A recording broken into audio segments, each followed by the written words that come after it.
नमस्कार, news India देख रहे हैं आप। एक बार फिर हम हाजिर हैं अपने ग्राउंड जीरो के हीरोज के साथ। इस खास बुलेटिन में हमारे हीरो बताएंगे हर खबर की जमीनी हकीकत, वो भी ग्राउंड जीरो से। नारकोटिक्स कंट्रोल ब्यूरो के अधिकारी समीर वानखेड़े और राष्ट्रवादी कांग्रेस पार्टी के नेता नवाब मलिक के बीच अब एक नया मोड़ आ गया है। जी हां, इस बार एनसीपी नेता नवाब मलिक ने आरोप लगाया है कि उनकी जासूसी हो रही है। उनके पीछे कुछ लोगों को लगाया गया है जो दिन रात उनके स्कूल और उनके घर की रैकी कर रही हैं, जिसको लेकर नवाब मलिक ने कहा कि इसकी शिकायत वो जल्द ही मुंबई पुलिस के कमिश्नर हेमंत नागराले और देश के गृह मंत्री अमित शाह को एक पत्र लिखेंगे जिसमें इस मामले की जांच की जाए, ऐसी वो मांग करेंगे। बता दें, नवाब मलिक ने कहा कि कुछ लोग मेरा पीछा कर रहे हैं। इसके लिए उन्होंने कल एक ट्विटर पर कुछ लोगों की तस्वीरें भी साझा की थी, जिसमें से उन्होंने कुछ 2 लोगों की फोटो भी अपलोड की थी, जिसमें उन्होंने लिखा था कि अगर किसी को मेरे बारे में कुछ जानकारी चाहिए तो मेरे पास आए, मैं सारी जानकारी उनको देंगे। एक बार फिर से महाराष्ट्र में राजनीति तेज हो चुकी है। बता दें, नवाब मलिक ने यह भी कहा कि मुझे एनसीपी के नेता और महाराष्ट्र के पूर्व गृह मंत्री अनिल देशमुख की तरह ही फंसाने का काम किया जा रहा है। कहीं न कहीं नवाब मलिक के आरोपों में कितना सच है, ये तो आने वाला वक्त ही बताएगा। न्यूज इंडिया के लिए मुंबई से शुभम पांडे की रिपोर्ट। उत्तर प्रदेश की राजनीति में आज का दिन सुपर सैटरडे साबित हुआ। राजनीतिक लिहाज से हर दल ने अपनी ताकत झोंकी इस विधानसभा के भीतर सत्ता का सिंहासन हासिल करने के लिए। उत्तर प्रदेश के मुख्यमंत्री योगी आदित्यनाथ सुबह सवेरे गोंडा पहुंचे। इसके बाद जौनपुर में उन्होंने रैली की और शाम को वाराणसी में कानून व्यवस्था की समीक्षा करेंगे। अखिलेश यादव ने ओम प्रकाश राजभर के साथ हरदोई के संडीला में मंच साझा किया और समाजवादी पार्टी की रणनीति को आगे जनता के बीच रखते हुए अपने वोट बैंक को मजबूत किया। उधर महोबा में कांग्रेस महासचिव प्रियंका गांधी कांग्रेस की प्रतिज्ञा यात्रा को आगे बढ़ाते हुए दिखी, जहां उन्होंने लोगों के बीच अपनी बात को रखा और बुंदेलखंड की 19 विधानसभा सीटों पर अपनी ताकत झोंकी। दूसरी तरफ बहुजन समाज पार्टी के अध्यक्ष मायावती का कहना है कि वो हर जिले में 4 विधानसभा सीटों पर ब्राह्मण कैंडिडेट को टिकट देंगी। इस लिहाज से हर दल ने अपनी रणनीति, अपनी योजना जनता के सामने रखने का प्रयास किया और साथ साथ चुनावी पारा कुछ और बढ़ गया। सुंदरम के साथ शेखर त्रिवेदी, न्यूज इंडिया, लखनऊ। 2022 चुनाव को लेकर सियासी पार्टियां अपने अपने हिसाब से गुड़ागणित में लगी हुई हैं। समाजवादी पार्टी जहां छोटे दलों के साथ गठबंधन कर किसी भी सूरत में सरकार बनाने के लिए आतुर है, तो वहीं पर भारतीय जनता पार्टी अपने विकास को लेकर फिर से इस बार सरकार बनाने के लिए जनता के बीच में जाएगी। वहीं बहुजन समाज पार्टी जो 10 सालों से लगातार सियासत से बाहर है, ऐसी सूरत में सर्वजन हिताय सर्वजन सुखाय के फॉर्मूले पर फिर से आने को तैयार है। लेकिन इस बार मायावती ने साफ किया है कि हर विधानसभा में जिस तरह से जो भी ब्राह्मण प्रत्याशी होगा, वहां पर ब्राह्मण को ज्यादा तरजीह दी जाएगी। ऐसी सूरत में हर जिले में 12 कॉन्स्टिट्यूएंसी से 5 विधायक या तो 5 सीटें ऐसी होंगी जो भारतीय जनता पार्टी को टक्कर देने के लिए सिर्फ और सिर्फ ब्राह्मण उतारे जाएंगे। ऐसे में मायावती को लगता है कि ब्राह्मण उनके साथ फिर से इस बार जुड़ सकता है और 2022 में मायावती की फिर से सरकार बन सकती है। देखना ये दिलचस्प होगा, क्योंकि फार्मूले अपनी अपनी पार्टियां अपने अपने तरीके से निकाल रही हैं, लेकिन जनता है सब जानती है। अभिनव पांडे, न्यूज इंडिया, लखनऊ। के चर्चित ब्लाइंड मर्डर केस मातंड शाही केस में पुलिस ने चार्जशीट दाखिल की है। आपको बता दूं कि 7 अगस्त को मातंड शाही की हत्या कानपुर के नौबस्ता में करके फेंक दी गई थी और इसको बता दूं कि रिटायर्ड एनटीपीसी अधिकारी मातंड शाही, जो कि करोड़ रुपए के संपत्ति के लालच में उनको जो है राजेश चौहान जो मुख्य आरोपी था और उसकी पत्नी ने साजिश के तहत हत्या करके कानपुर के नौबस्ता में फेंक दिया था, जिसका खुलासा जो है वाराणसी पुलिस ने किया था। और इस हत्या का मामले को जो है मातंड शाही के बेटे अमित शाही ने कैंट थाने में मुकदमा दर्ज कराया था, जिसको लेकर के पुलिस ने 8 आरोपी को गिरफ्तार किया और अभी वह जेल में निरुद्ध है, जिसको लेकर के वाराणसी के सीपी जो है न्यायालय में गुहार लगाई है और फास्ट ट्रैक के कोर्ट में मामला चलाने को कहा है। न्यूज इंडिया के लिए मदन मोहन शर्मा, वाराणसी। राष्ट्रपति रामनाथ कोविंद के दौरे को लेकर तमाम तैयारियां पूरी कर ली गई है। राष्ट्रपति रामनाथ कोविंद 2 दिवसीय दौरे पर हरिद्वार पहुंच रहे हैं। सबसे पहले पतंजलि में एक विश्वविद्यालय का उद्घाटन करेंगे, उसके बाद विद्यार्थियों को दीक्षा भी देंगे। तमाम तैयारियां यहां पर कर ली गई है। इस वक्त हम मौजूद हैं पतंजलि में, जहाँ पे इनका एक परिसर का ये उद्घाटन भी करेंगे। उसके बाद यहाँ प्रथम दीक्षांत समारोह है। साफ कहा जा सकता है कि जिस तरीके से व्यवस्थाएं हैं चाक चौबंद है। हालांकि प्रशासन कई दिनों पहले से यहाँ तैयारियों में जुटा है। जहाँ पर हेलीपैड बनाया गया है वहाँ भी लगातार ही अधिकारी जायजा ले रहे हैं।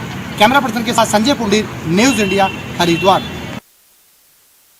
उत्तराखंड चार धाम देवस्थानम एक्ट को भंग करने को लेकर उत्तराखंड चार धाम के तमाम तीर्थ पुरोहितों ने आज सरकार का जमकर विरोध किया। उत्तराखंड के तमाम तीर्थ पुरोहितों ने आज के दिन को काले दिवस के रूप में मनाया और सरकार के खिलाफ आक्रोश रैली निकाली। तमाम तीर्थ पुरोहितों ने कहा कि सरकार का काम व्यवस्थाओं को दुरुस्त करना है, न कि मठ मंदिरों को संचालित करना। उत्तराखंड के तीर्थ पुरोहितों ने कहा कि अगर सरकार ने चार धाम देवस्थानम एक्ट को जल्द ही भंग नहीं किया तो वो जल समाधि तक ले लेंगे। वहीं तीर्थ पुरोहितों के इस आंदोलन को कांग्रेस, आम आदमी पार्टी और तमाम राजनीतिक दलों का सहयोग भी मिला। वहीं मुख्यमंत्री पुष्कर सिंह धामी ने साफ तौर पर कहा है कि चार धाम देवस्थानम एक्ट के अध्ययन को लेकर जिस समिति का गठन किया था उस समिति ने अपनी रिपोर्ट प्रस्तुत कर दी है और आगामी 30 नवंबर तक इसे सार्वजनिक कर दिया जाएगा। अब देखना होगा कि चार धाम देवस्थानम एक्ट को सरकार आगामी 30 नवंबर को भंग करती है या फिर तीर्थ पुरोहितों का ये आंदोलन और उग्र होता है। न्यूज इंडिया के लिए देहरादून से रोहित विक्रम सिंह। देश भर में एक बार फिर से कोरोना ने पैर पसारना शुरू कर दिए। राजस्थान की बात करें तो राजस्थान में पिछले काफ़ी दिनों से धीरे धीरे आंकड़े बढ़ रहे हैं। स्कूली बच्चों में धीरे धीरे कोरोना फैल रहा है। अगर पिछले दिनों की बात करें तो एक स्कूल में 12 बच्चे कोरोना पॉजिटिव आए। इसको लेकर के राजस्थान की सरकार ने सख्तियाँ बरतना स्टार्ट कर दी है। कल एक गृह विभाग ने आदेश निकाला है जिसमें बताया गया है कि स्कूल की जो पारियां हैं वो 3 पारियों में क्लासें चलेगी। जो स्कूलों में प्रार्थना सभा है उन पर रोक लगा दी है, कैंटीन पर रोक लगा दी है। आने वाले दिनों में राजस्थान में और भी सख्ती हो सकती है। मुख्यमंत्री अशोक गहलोत लगातार कोरोना को लेकर के समीक्षा बैठक ले रहे हैं, अधिकारी से बातचीत कर रहे हैं। अगर धीरे धीरे कोरोना आंकड़े और बढ़ते हैं तो विभिन्न प्रकार के जो है निर्णय लिए जा सकते हैं और अहम फैसले होंगे जिसमें तमाम जो है सख्तियाँ एक बार फिर से लागू हो सकती है। सहयोगी जितेश के साथ रहमतुल्लाह Khan, news India, Jaipur.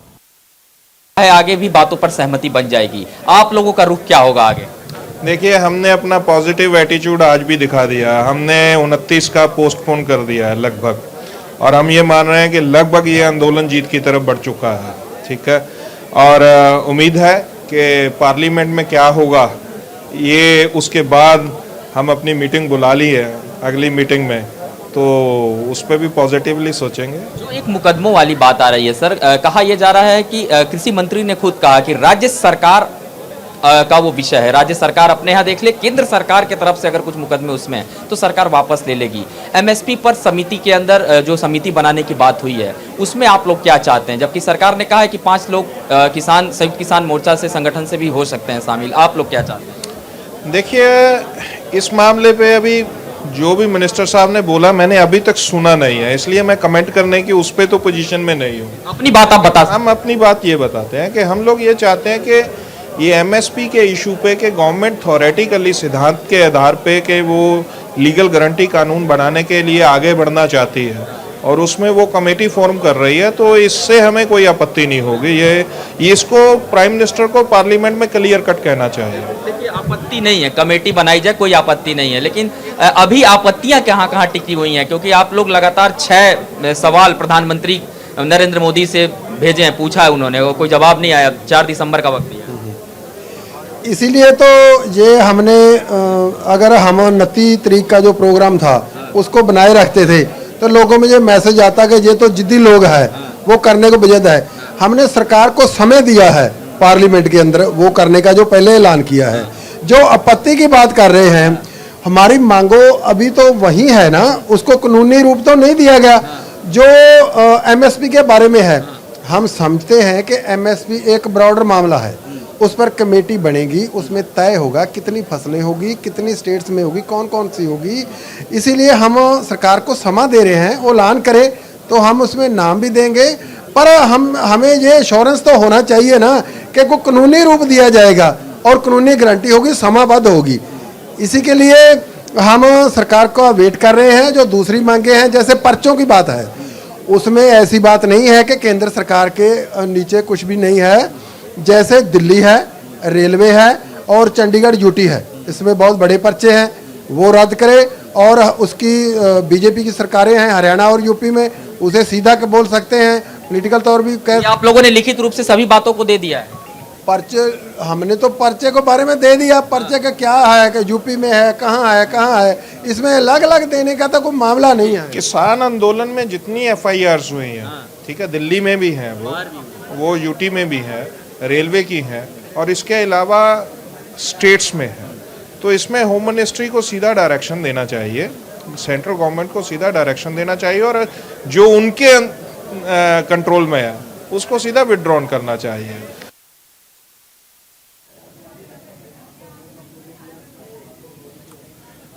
Ground zero के हीरो देख रहे हैं आप। फिलहाल रुक रहे हैं छोटे से ब्रेक के लिए, फौरन हाजिर होते हैं।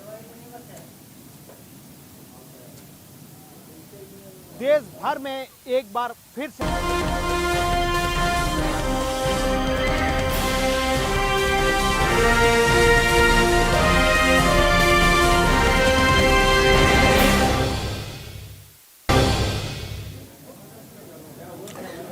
दिल्ली के ट्रेड फेयर में एक शख्स ने कबाड़ से हैरान करने वाली चीज बनाई है। न्यूज इंडिया संवाददाता पूजा शर्मा ने इस शख्स से बात की। नमस्कार, न्यूज इंडिया देख रहे हैं आप और मैं हूं आपके साथ पूजा शर्मा। इस वक्त हम प्रगति मैदान में मौजूद हैं। प्रगति मैदान के ट्रेड फेयर, जहां पर ट्रेड फेयर लगता है, वहीं पर हम मौजूद हैं। आपको बता दूं कि पिछले साल ये ट्रेड फेयर नहीं हुआ था। काफी लोग, भारी तादाद में यहां पर लोग आते हैं और ट्रेड फेयर में देखने के लिए कि क्या कुछ नया इन्वेंट किया गया है, क्या कुछ इनोवेशंस, क्योंकि यहाँ पर क्रिएटिविटी हर जगह की, देश विदेश हर तरह की क्रिएटिविटी यहाँ पर देखने को मिलती है और उसी को देखने के लिए यहाँ पर भारी तादाद में लोग आते हैं। अभी भी आप देख सकते हैं कितने लोग यहाँ पर आए हुए हैं, क्योंकि कोरोना की वजह से पिछले साल प्रगति मैदान में ये ट्रेड फेयर नहीं हुआ था, लेकिन इस साल ये ट्रेड फेयर हुआ और आज कल इसका आखिरी दिन है। कल ये समाप्त हो जाएगा और ट्रेड फेयर का मजा उठाने, यहाँ पर देखने की क्या कुछ इनोवेशंस यहाँ पर की गई है। स्टार्टअप इंडिया को भी बढ़ावा दिया गया है और एक तरीके से कहे तो आत्मनिर्भर भारत की बात लगातार हमारे प्रधानमंत्री नरेंद्र मोदी करते आए हैं और उसको भी बढ़ावा यहाँ पर दिया गया है। ऐसी चीजें यहाँ पर निखर कर सामने आई हैं जो लोगों ने अपनी मेहनत से खुद बनाई है, वेस्ट से कुछ अच्छी चीजें बनाई है। तो चलिए एक स्टॉल पर चलते हैं, उनसे बातचीत करते हैं कि आखिर उनके स्टॉल पर क्या खासियत है। क्या नाम है आपके स्टॉल का? सबसे पहले तो यही जानना। मेरी कंपनी का नाम है यूनिको। यूनिको का मतलब है यूनिक एंड अमलगेशन, और हम लोग कबाड़ से जुगाड़ करते हैं। जो चीज़ लोगों के लिए कबाड़ है, हम उससे प्रोडक्ट्स बनाते हैं और उसको प्रोडक्ट्स बनाने के लिए भी हमारी कम्युनिटीज़ है जिनसे हम सपोर्ट से प्रोडक्ट्स बनाते हैं, जैसे कि स्पेशली एबल्ड मार्जिनलाइज कम्युनिटी से हम प्रोडक्ट्स बनाते हैं और सारी चीज़ें वेस्ट से बनी और एक इनोवेटिव प्रोडक्ट है। दिल्ली एनसीआर में हमने देखा कि पोल्यूशन कितना ज़्यादा बढ़ रखा है और ऐसे में अगर ऐसी इनोवेशन देखने को मिलती है, बहुत खूबसूरती है हमारे भारत की कि ऐसी चीज़ें हमें यहाँ पर देखने को मिलती है। और क्या चीज़ें हैं यहाँ पर, खास क्या है सबसे ज़्यादा? जैसे कि सारी चीज़ें ही किसी ना किसी वेस्ट से बनी हुई है। हमारे पास 45+ प्रोडक्ट्स हैं, सब वेस्ट है। जैसे एक सिगरेट वेस्ट से हमने चीज़ें बनाई। अभी हमने, लोग यूजुअली बुके गिफ्ट करते हैं जो 200-250 रुपये का आता है, वो एकदम बहुत बड़ा वेस्ट होती है। तो हमने 100 रुपये का चीज़ बनाया, इसका नाम है पोल्यूशन सॉल्यूशन। इसमें 10 सीड्स दिए, तो लोग 100 रुपये में 10 पेड़ दें, किसी को गिफ्ट करेंगे तो एक मैसेज जाएगा, क्योंकि बुके तो 2 दिन बाद सूख के फेंक दिया जाता है। तो यही खूबसूरती है इस प्रगति मैदान के ट्रेड फेयर की, क्योंकि यहाँ पर ऐसी इनोवेशंस देखने को मिलती हैं, ऐसी चीज़ें देखने को मिलती हैं नई यानी जिसकी आप उम्मीद भी नहीं कर सकते। आप कभी उम्मीद नहीं कर सकते एक नोटपैड से आप पेड़ उगा सकते हैं, जैसा कि हमने आपको दिखाया, एक नोटपैड से आप पेड़ उगा सकते हैं। नई तरह की इनोवेशंस आपको दिखाएंगे। आप भी जानना चाहते होंगे कि आखिर प्रगति मैदान के ट्रेड फेयर में क्या क्या खास चीज़ें हैं, क्या क्या खासियत है। चलिए एक और स्टॉल है, यहाँ पर भी बातचीत करेंगे कि आखिर इन्होंने इतनी भीड़ क्यों हो रही है, आखिर इतनी खासियत क्या है इनके स्टॉल पर। इतनी भीड़ हम देख रहे हैं, आपके स्टॉल पे काफ़ी ज़्यादा भीड़ हो रही है, क्या खास रखा है? मेरा नाम फैज़ है। हमारा ब्रांड का नाम है मिट्टी से। जैसे आपको नाम से भी पता चल रहा होगा कि मिट्टी से हम लोग सारे नेचुरल प्रोडक्ट्स बनाते हैं और हमारी खासियत ये है कि हम लोग डे टू डे जो पर्सनल केयर या होम केयर प्रोडक्ट्स यूज़ करते हैं जिसमें बहुत ज़्यादा हार्मफुल केमिकल्स यूज़ करते हैं उनको 100% रिप्लेस करते हैं। तो मैं आपको अपने कुछ प्रोडक्ट्स के बारे में बताऊँ। जैसे हम लोग एक सुबह उठ के सबसे पहले एक प्रोडक्ट यूज़ करते हैं, वो है टूथ पाउडर, और कपड़े धोने के लिए यूज़ करते हैं लॉन्ड्री डिटर्जेंट। तो हमारा ये लॉन्ड्री डिटर्जेंट पाउडर हमने बनाया है जो कि नेचुरल है, प्लांट से बना हुआ है। इसके अंदर फोमिंग नहीं होता है, क्योंकि आप देखते होंगे फोमिंग से बड़े नुकसान है। यमुना के अंदर कितना झाग होता है जो कि पोल्यूशन है, रिवर के लिए है। तो हम लोग इको फ्रेंडली प्रोडक्ट्स बनाते हैं जो कि लिए सेफ़ हैं आपके लिए भी और एनवायरनमेंट के लिए। जो आपके नेचुरल प्रोडक्ट्स है, क्या फेस प्रोडक्ट्स भी हैं यहाँ पर अपने बालों के लिए, क्या उसके लिए भी तब महिलाएं आ रही हैं? महिलाओं को बहुत पसंद आ रहा है और जो महिलाएं पहले लेके गई थी पहले दिन और आके रिपीट परचेज कर रही हैं हमारे प्रोडक्ट्स। जैसे एक हमारा प्रोडक्ट है एंटी हेयर फॉल ऑयल, इसमें हर्ब्स पड़े हुए हैं, बहुत ही इफेक्टिव है। या फेस सीरम है एक सीबकथॉर्न, गवर्नमेंट ऑफ इंडिया भी प्रमोट करी है सीबकथॉर्न को, उससे बना हुआ फेस सीरम है जो स्किन हीलिंग है। या बॉडी ऑयल्स, मॉइस्चराइजर्स हैं और हैंडमेड सोप्स हैं हमारे। देखिए न्यूज़ इंडिया आपको दिखा रहा है, न्यूज़ इंडिया आपको बता रहा है कि कितनी क्रिएटिविटी भारत में है और जो यहाँ पर प्रगति मैदान के स्ट्रीट फेयर में देखने को मिल रही है। तो न्यूज़ इंडिया आपको अभी और ऐसी ही क्रिएटिविटी, ऐसे ही और स्टॉल से भी रूबरू कराएगा। इस बुलेटिन में फिलहाल इतना ही, रुकेंगे एक छोटे से ब्रेक के लिए। आप बने रहिए न्यूज़ इंडिया के साथ।